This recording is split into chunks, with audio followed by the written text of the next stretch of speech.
Welcome back. I hope you're doing well.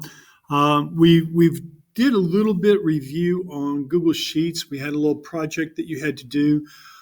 Many of you did a great job in completing that, but I got very few of you that did the assignment, which was to create that and then send me a screenshot of your work. If you didn't get that completed, you really need to do it first thing and get that to me. Otherwise, it's late work and I start taking off points to the point that it's a zero because I don't have anything to grade. So be attentive. Second, many of you that did turn it in, you forgot how to turn in what to put in your subject line. Always have to have the class period at the very beginning, such as first period assignment. That's a great way for me to be able to find your work and give you credit for the effort you put into it. I really hate when I see all these things that have been rejected, and anymore with the filter and all, I don't even see ones that are being rejected. I just see, hey, so-and-so didn't turn it in. And then later they show me they turned it in, they just didn't put in the correct subject line. Take just a moment, do it correctly. If you did it incorrectly yesterday, the previous day, go back, change that up, resubmit it. Otherwise, I don't get it, people. And that's sad when you've done all that work. Okay, we're moving on. With the days we've lost due to the holidays and then the weather days and all that, we need to move on.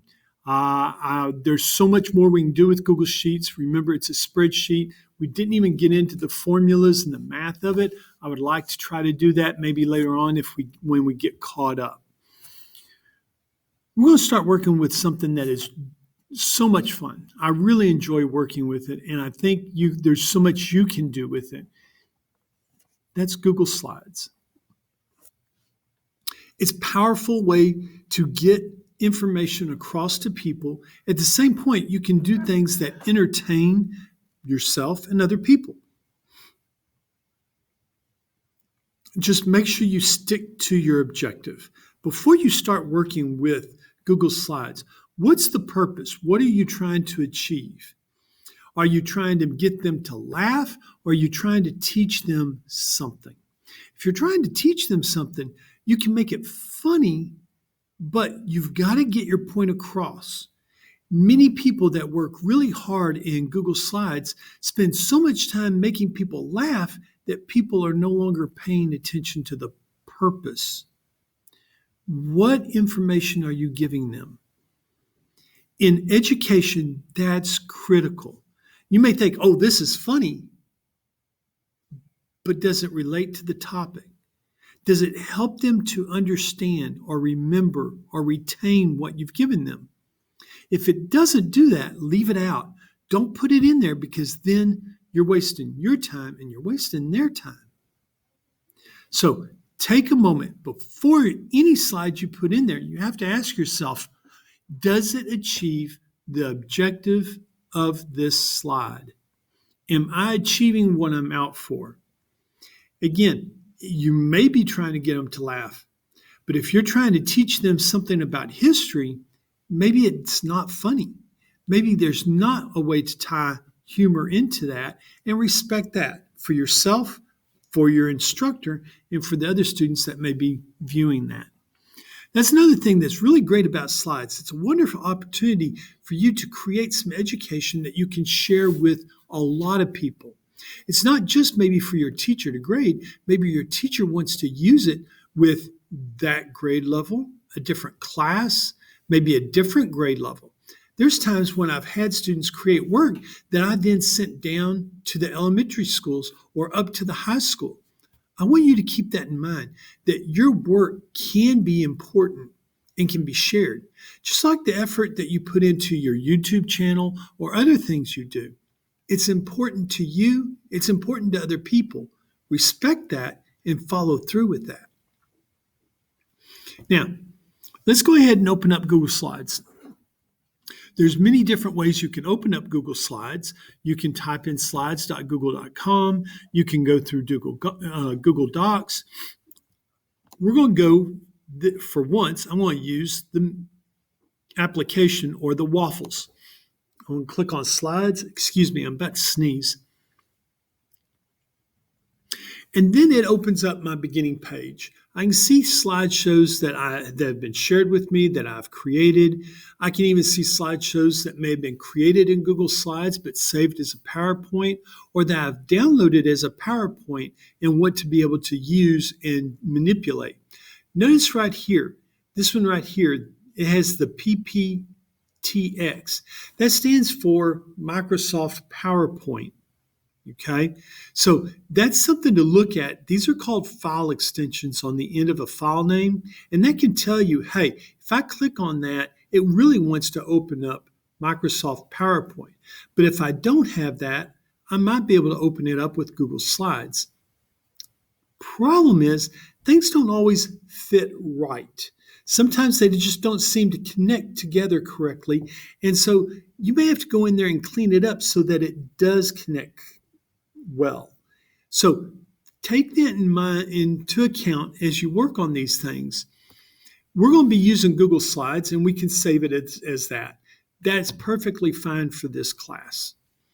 Now, next thing, as you can see, I'm going to move this up. I can click right here on the plus sign and create a new presentation. Give it a moment to open everything up. There's many things in here. And again, we have our typical menu up here at the top. Always pay attention to the menu, pay attention to the buttons, the slides, and things like that. Background. This is a great way for you to give it some color. Again, don't use it to distract though. You may have this great photo, you may have this great background, but if it's pulling them away from the material you're sharing with them, it defeats the entire purpose and all of your effort that you're putting into it. So take the time. You can find a good background, but it doesn't have to be really something that makes them go, wow. It's more, does it help them see the information? On that note, if I have a black background and black text, is anybody going to be able to read it? That's important. You take into consideration colors. Find colors that are contrasting. Find colors that are easy to see with each other. You don't want colors that glare or make it hard to read. So if I used a dark gray on a black background, again, that might work if all the lights are turned off, but it may be in a bright room that the teacher's grading it. So take that into account. Same with your font style. I know many of you really want to jazz it up. You've got this favorite font style that you just really like. But can the teacher really read the letters? There's times in the past that I've counted spelling incorrect because I didn't recognize the font. I didn't know the letter it was representing. I counted it as a misspelling. And it's like with the spell checks and all, it's like, how can that be? I just assumed that the creator didn't bother to use spell check. So make sure you need to find a font style that is easy to read, much like this right here. Yes, that's boring, but it's easy to read, especially for a dinosaur like me. I'm telling you, I'm so old, it's hard to read that fancy stuff. Let's keep it simple. Font size, using bold print, things like that. Again, does it meet a purpose? Does it really get across the information? Did I need to bold it, or did I need to use a different font style, or would it have been better to use a different font size? So all of those are really important things that you have to take into account. When you have animation in your slideshow, again, that's going to be a major distraction unless it relates to the topic very, very, very well. I'm not going to say never use animation. I'm going to say you very rarely use animation just because it's such a distractor. And those are great points I'm going to look for. Does the background make sense? Does the background help me to read the material? Does the information make sense? Is it relevant? Does it relate? Is there humor? Does the humor relate to the topic? And then from there, is there animation? Does the animation relate to it? Does it really apply? Or is it a distractor? If it's a distractor, what do I need to do? Do I need to remove it? Do I need to mark off? So keep things about like that in your mind as you're creating these slideshows. All right. Normally, I would have you draw out the menu on your first time, just so that you get familiar with it. I will say, though, you're starting to notice that the menu more and more is repetitive. There are some differences for the application, but in general, it's repetitive.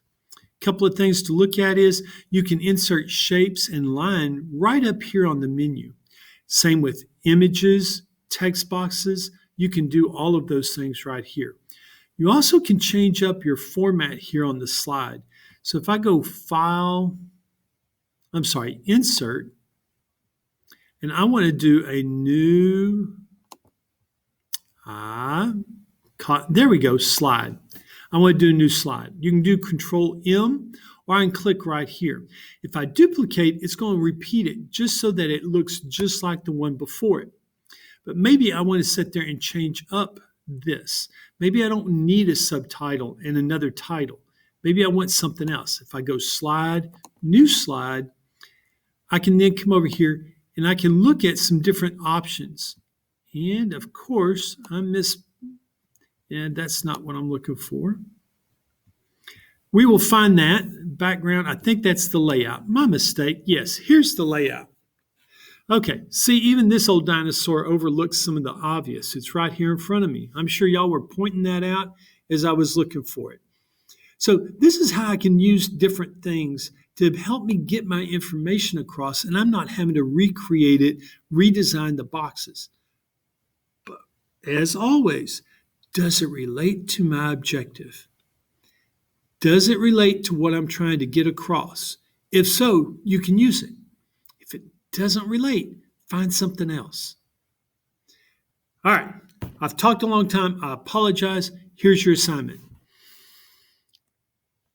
I want you to create 5 to 8 slides about you.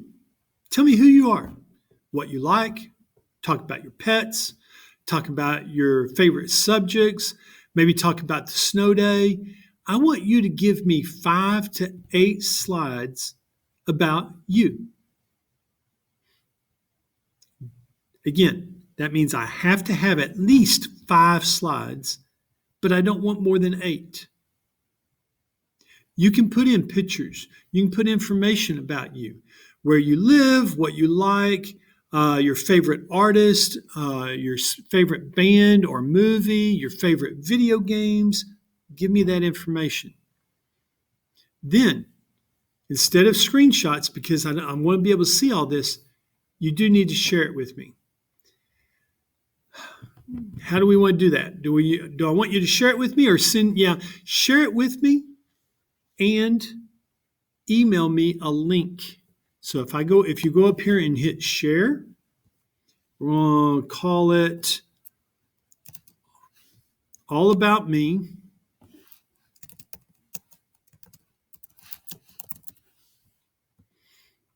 So we got to name it before we share it. That's the name I'm looking for. Now I want you to copy a link. Then I want you to email that to me with your subject line, and it should be your class period assignment.